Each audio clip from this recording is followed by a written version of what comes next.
Trânsito congestionado, problemas em casa, no trabalho, situações que provocam irritação e impaciência e tornam o dia a dia ainda mais difícil. Nós vamos conversar agora com o psiquiatra e homeopata Luísio Andrade sobre algumas dicas para aliviar tanto estresse no nosso dia a dia. Boa tarde. Boa tarde. Bom dia, boa tarde. Por que a gente se irrita e o que define o grau de irritação de uma pessoa?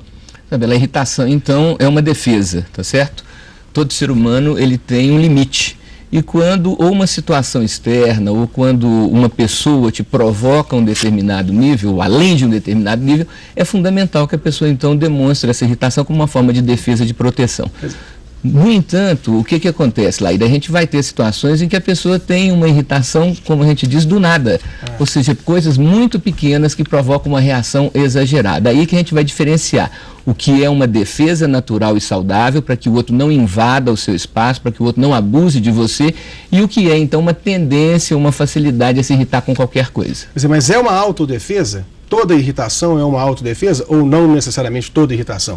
Não, ela vai ser defesa, Lair, quando houver uma provocação justa, vamos dizer assim, uma provocação no nível que justifique essa irritação. Agora, você pode ter uma irritação que é uma irritação sem uma justificativa, sem uma causa externa. Tem pessoas que ficam irritadas consigo mesmas, ou seja, já acordam irritadas. Quer dizer, descontam em todo mundo.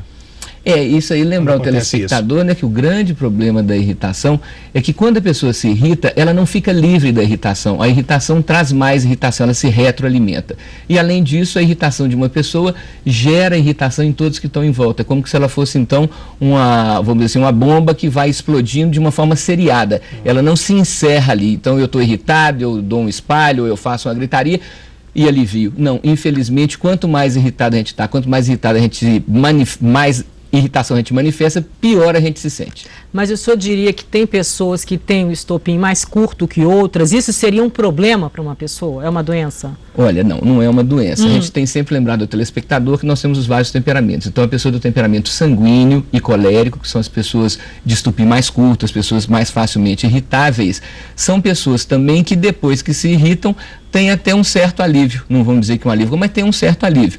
Agora, a doença, o que vai ser doença, Isabela? Quando a pessoa tem, por exemplo, uma disritmia cerebral, um problema elétrico cerebral, uma epilepsia, essa pessoa pode ter reações intempestivas, exageradas pelo problema de saúde. O hipertiroidismo, a gente sempre fala da tireoide, porque é uma tireoide que está funcionando pouco, é uma tireoide que deixa a pessoa lerda, e uma tireoide que funciona excessivamente deixa a pessoa agitada, nervosa, né?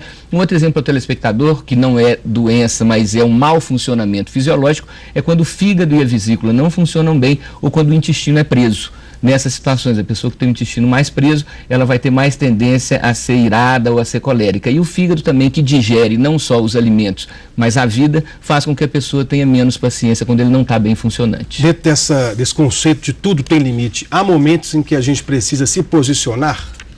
E o que acontece é que, infelizmente, nas relações humanas, se você é muito gente boa, se você é muito do bem, se você não reclama, não se incomoda, há uma tendência dos outros a montar.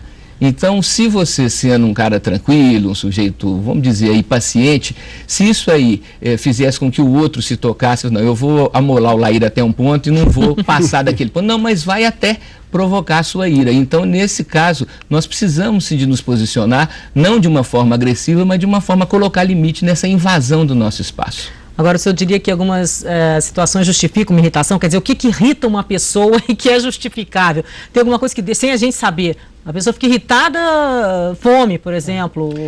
Sim, nós temos situações, então, o excesso, quando a pessoa está muito sonolenta, quando ela está com muito sono, é a fome, é a tensão pré-menstrual, isso aí a gente sempre lembra que não é só a mulher que tem esses momentos, quer dizer, a mulher tem isso mais claramente, mas o homem também tem aqueles dias que ele está mais irritado.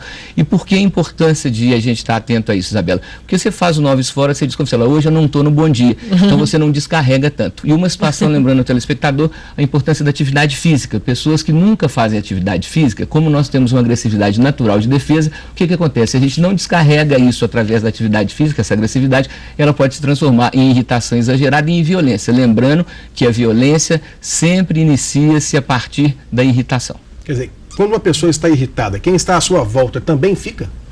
Contamina, né, Laís? Há uma contaminação? Sem dúvida, porque o que acontece? É um clima que essa pessoa irritada traz. Às vezes pelo faces, pelo jeito que ela te cumprimenta, às vezes pelo jeito que ela reage ao que você fala. Então a gente entende que talvez a principal fonte de intolerância, de irritação, seja o egoísmo, aquela pessoa que só pensa em si. Lembrando de novo a questão da infância, a questão da importância da pedagogia, dos limites para a criança. A criança que não é treinada, que não é criada com limites, ela vai querer sempre que as coisas que ela deseja sejam atingidas na hora. Então o egoísmo hoje pode ser lembrado como sendo a maior das causas. E lembrar que a autoajuda, né, os textos que hoje têm feito tanto sucesso são importantes, mas boa parte das pessoas está se sentindo sempre cheia da razão.